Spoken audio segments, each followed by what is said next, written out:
ఎక్కడికి వెళ్ళావు? ఊరి మీద పెత్తనాలకి వెళ్ళావా? భయం ఉంది అసలు నీకు?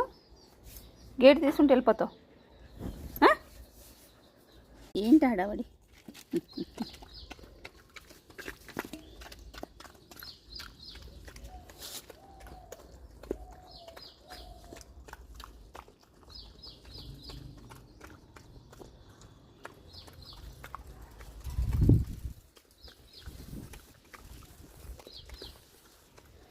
గిన్నెది, ఈ గిన్నె వాటర్ గిన్నె ఎక్కడ పడేశారు? గిన్నెలన్నీ వెతికెళ్ళి ఎక్కడో పెట్టేస్తున్నాయి.